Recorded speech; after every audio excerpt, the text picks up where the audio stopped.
More than 40 people reported dead today from brand new attacks that could further complicate the relationship between Syria's government, its protesters, and the rest of the world. According to Syrian officials, suicide bombers blew up 2 cars outside government intelligence buildings in Damascus this morning. More than 150 others said to be injured. State television reporting al-Qaeda may have plotted the attack, but the activists say the government staged it all for propaganda purposes. Of course, we cannot confirm any of this for ourselves because Syria will not allow our journalists to cover the unrest there. The United Nations estimating more than 5,000 people have lost their lives since the uprising began in March. Chief Fox Report correspondent Jonathan Hunt is live at our New York City newsroom. Jonathan, the timing of this is suspect, correct? To say the least, Greg. Obviously, the Arab League observers had just arrived in Syria, and then suddenly, in one of the most heavily guarded parts of a capital that has been on virtual police lockdown for many months, you get these attacks happening. Now, many opposition activists believe that this is simply the regime of Bashar al-Assad trying to present the protesters not as democracy activists, but as terrorists. And that is why they believe that Assad's regime may indeed have been actually behind these blasts. Listen. This has all of the fingerprints of a regime trying to continue to control the message that they are the ones that responding to terrorists. And at the end of the day, they're trying to say that, well, if we lose Assad, we're going to end up with al-Qaeda. And clearly, they're just creating fabrications. And that narrative is one that the Assad regime has been pushing for many months, that this is all about terrorism, not democracy, Greg. What's the reaction from American officials, Jonathan? Well, the U.S. State Department spokesman Mark Toner issued a statement today condemning the violence, not pointing fingers at anybody in particular, and saying it is crucial that today's attack not impede the critical work of the Arab League monitoring mission to document and deter human rights abuses with the goal of protecting civilians. So some fairly strong words condemning the attack, but many of those opposition activists like Zuhdi Jasser that you just heard from think that the U.S. should be doing a lot more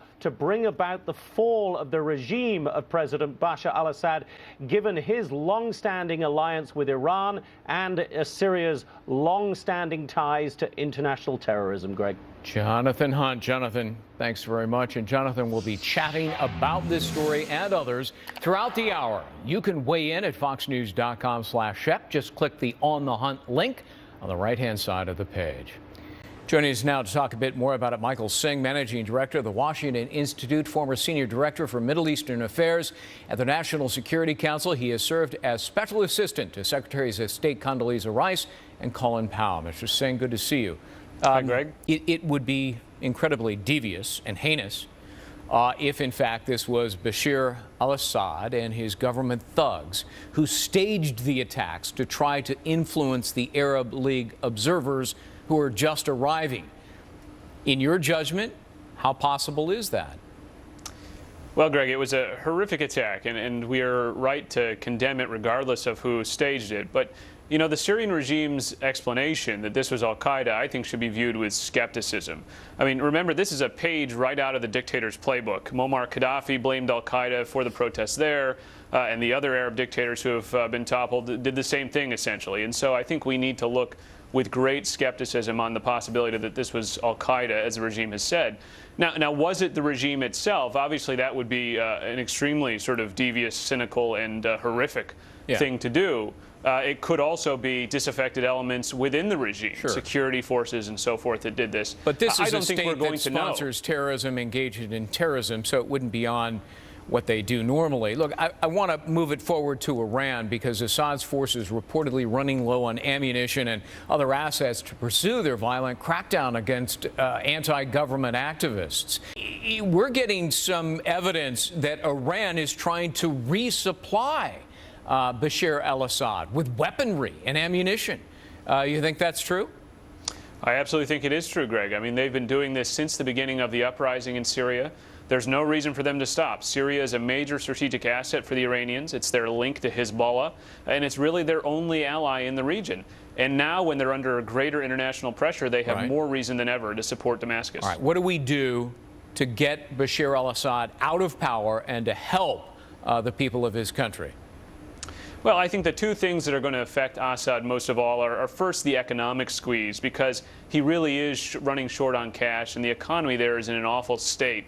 But even that may not be enough, and it may come down to military intervention. And I think, like Libya? Like Libya. And I think that the big question surrounding military intervention is not could we do it, but what comes afterwards. And I think that's what's really causing American officials to pause. Michael Singh, thank you very much for being with us. Thanks, Greg.